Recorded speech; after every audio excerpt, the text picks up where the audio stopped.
Tim penelusuran matinya mangrove di kawasan Pantai Poka Ambon yang dibentuk Dewan Pimpinan Pusat DPP IKA Pati melalui program IKA Pati Peduli Lingkungan menemukan bahwa matinya mangrove diakibatkan oleh minyak. Penemuan itu berdasarkan tinjauan tim di bawah komando Ketua Harian IKA Pati Dr. Ruslan Tawari di kawasan mangrove yang berada di depan PLN Poka pada Sabtu 10 September pekan kemarin. Hujan serta becek tidak menyurut semangat tim dalam menelusuri. Terlihat tim terjun langsung di area mangrove tersebut sembari mengambil sampel dan substrat mangrove untuk nantinya diuji di laboratorium. Kepada Pati Murativi, ahli ekologi mangrove Fakultas Pertanian Unpati, Fani Soselisa mengatakan, sampel yang diambil itu terdiri dari tim ahli di bidang tanah dan dirinya sendiri sebagai ahli ekologi mangrove. Ia menduga penyebab matinya mangrove ini berasal dari minyak. Di kawasan Poka itu terdapat dua jenis mangrove, yakni jenis mangrove Rhizophora dan Soneratia. Dikatakan, sampel mangrove yang diambil adalah bagian akar dan batang, sedangkan untuk daun tidak, dikarenakan sudah mati. Lanjut Soselisa, sampel yang diambil ini terfokus pada minyak. Menurutnya, fokus pada minyak dikarenakan ketika berpijak di area mangrove sudah terdeteksi banyaknya minyak. Hal itu dibuktikan ketika memegang batang dan akar terasa minyak, dan kebanyakan sudah membusuk. Memang kebanyakan pada lokasi itu adalah daun mangrove yang vegetasi yang sudah mati, itu hampir sudah tidak mempunyai daun lagi, sehingga kita hanya mengambil sampel dari akar dan batang. Nah, sampel yang kita ambil ini lebih terfokus kepada minyak. Kenapa kita lebih memfokus kepada minyak? Karena ketika kita berada pada kawasan mangrove tersebut, tempat kita berpijak itu sudah dengan sendirinya terdeteksi banyak minyak, kandungan minyak. Nah, kita bahkan ketika kita memegang perakaran, dan saya sendiri langsung mengambil perakaran pada permukaan perakaran, bahkan batang, itu sangat terasa minyaknya. Dan ketika kita memegang, kita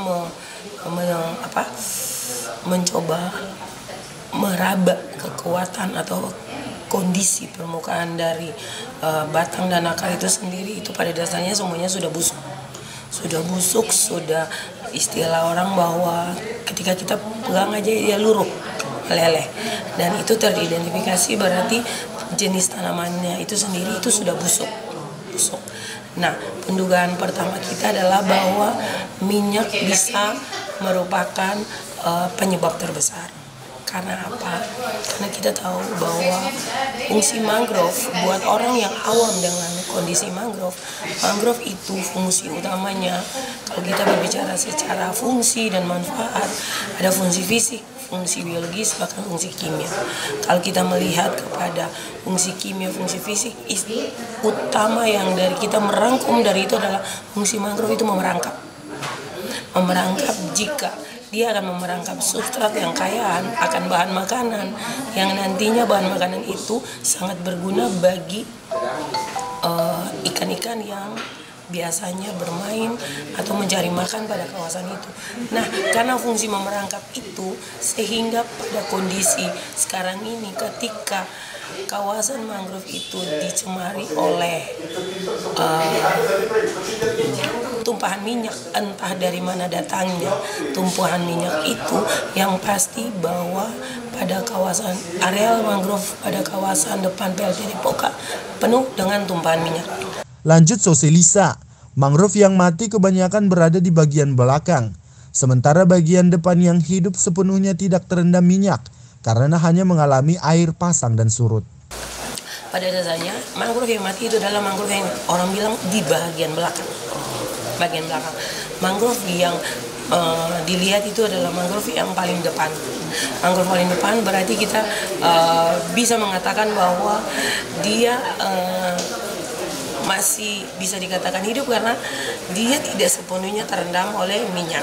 Dia masih berhadapan dengan kawasan di depan yang istilahnya di depan itu kan orang bilang air naik air turun, pasang naik pasang turun, sehingga di depan bagian depan itu kurang, tingkat tercemarnya masih kurang, Dan biasanya mangrove yang paling terdepan, kalaupun istilahnya kondisi proses pasang surut yang terjadi pada Teluk Ambon bagian dalam, bisa saja bahwa dia itu yang paling terdepan itu ketika dia yang di belakang itu surut paling terjauh, dia itu menjadi kering, minyaknya itu bertahannya di.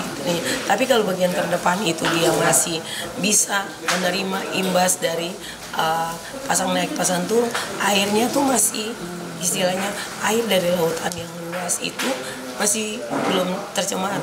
Tetapi bagian di belakang itu yang sudah diperangkap, istilahnya kayak tadi ya, fungsi bagi mangrove yang terutama yang kita lihat bahwa ini kebanyakan mangrove jenis yang kita temui di Teluk Ambon depan PLTD itu jenis Rhizopora mucronata dan Sonerati alba.